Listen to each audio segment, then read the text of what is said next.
Hello people, this is Marina from Cotton and Wool Crochet, and today I'm going to show you two versions of the linen stitch.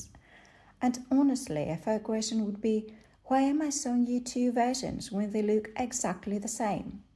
Well, if you love the linen stitch as much as I do, you'd probably want to use it in lots of different projects.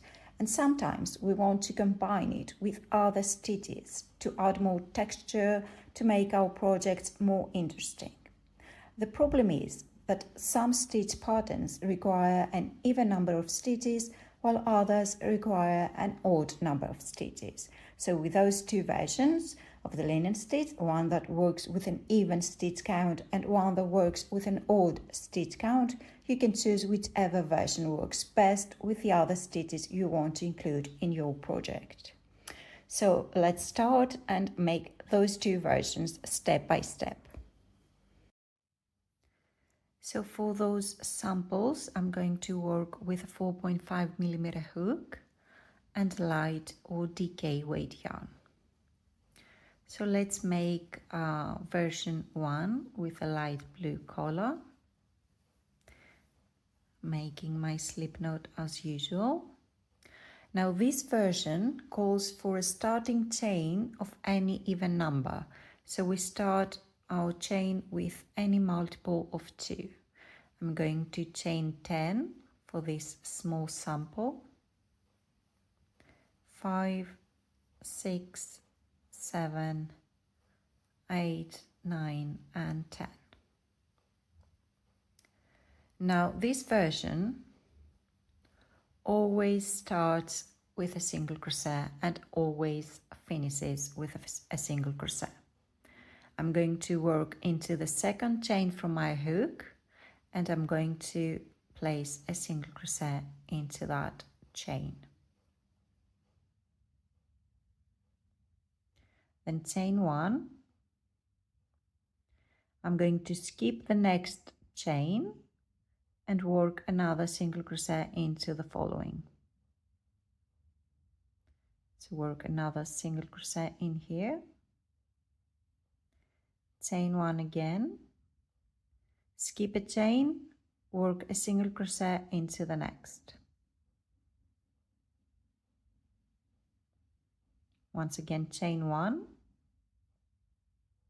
skip a chain, work a single crochet into the next chain. Chain 1, skip a chain and work our final single crochet into that last chain of the row. And that was row 1. We started with 10 chains and our stitch count on every row is going to be 9.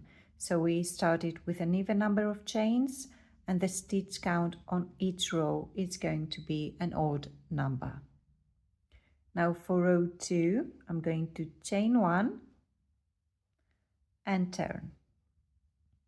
Always starting with a single crochet. So even though I have a single crochet as my first stitch, I'm going to work another single crochet into that same first stitch. And then I have a chain. So I'm going to work another single crochet into that chain.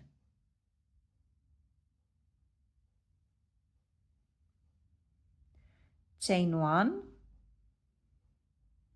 I'm going to skip the next single crochet and work a single crochet into that chain space.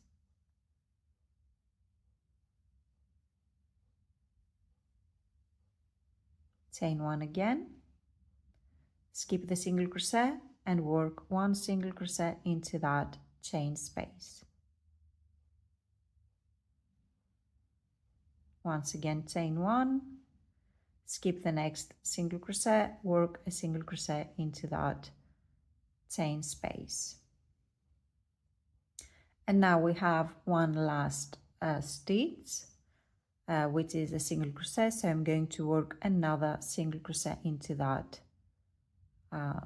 stitch as well.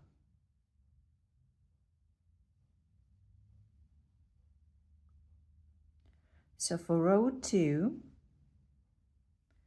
we start with 2 single crochet stitches and finish the row with 2 single crochet stitches. Row 3, we chain 1 and turn, always starting with a single crochet. I have a single crochet as my first stitch, and I'm going to work another single crochet on top of that. So the first stitch is always a single crochet for that version.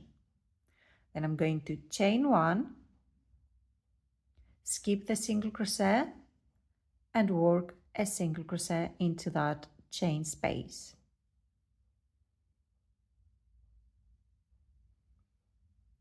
Chain 1, skip the single crochet and work a single crochet into that chain space. Chain 1 again, skip the single crochet and work a single crochet into that chain space. Chain 1, skip the single crochet. We have 2 single crochet stitches at the end. I'm going to skip the first one and work a single crochet into the last stitch of the row. And that was row 3. So we repeat rows 2 and 3 as many times as we like. So this version starts with an even number of chains, but the stitch count on every row is an odd number. And it's just a 2-row repeat. So for row 2, we start with 2 single crochet at the beginning and have 2 single crochet stitches at the end. And for row 3, we always again start with 1 single crochet and finish with 1 single crochet. So this version always starts and finishes with 1 single crochet. Now let's see how to make version 2. Now for the second version, I'm going to work with that pink color. And this one actually calls for a starting chain of any multiple of 2 plus 1. So we need an odd number for the starting chain.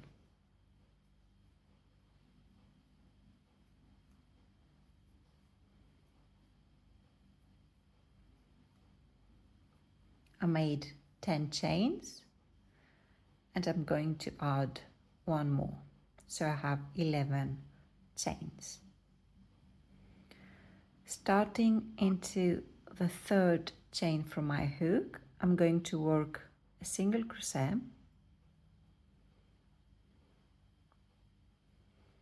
and this single crochet is actually the second stitch of my row. That chain 2 at the beginning is the first stitch. I'm going to chain 1, skip the next chain and work another single crochet into the following.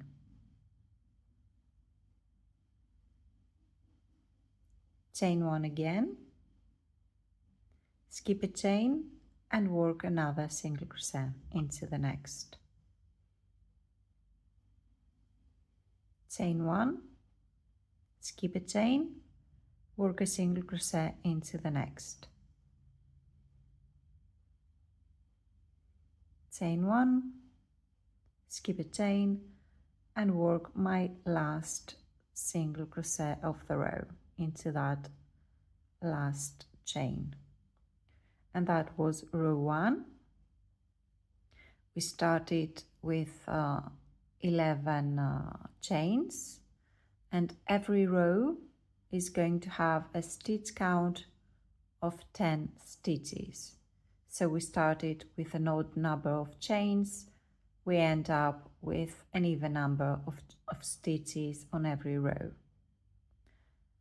Now for row 2, I'm going to chain 2 and turn.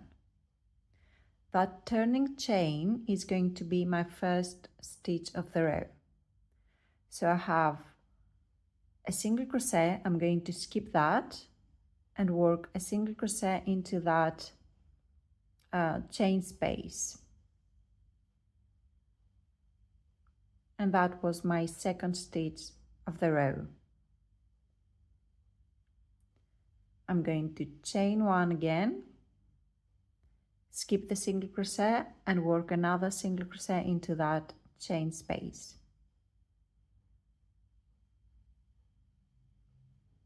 Chain one, skip the single crochet and work another single crochet over here into that chain space. Chain one again, skip the single crochet, work a single crochet into that chain space. Chain one, now have a single crochet which I'm going to skip, and the chain, the starting chain two, so I'm going to insert my hook into that chain and work my last single crochet of the row, and that was row 2, that we repeat as many times as we want. So you chain 2, turn your work, skip the first single crochet, work a single crochet into that chain space, and you already have your first 2 stitches, and you repeat just that one row over and over again. So for this version, we always start with an odd number of chains, and the stitch count on every row is an even number. I hope you really found that useful and save it for your next project, and see you next time.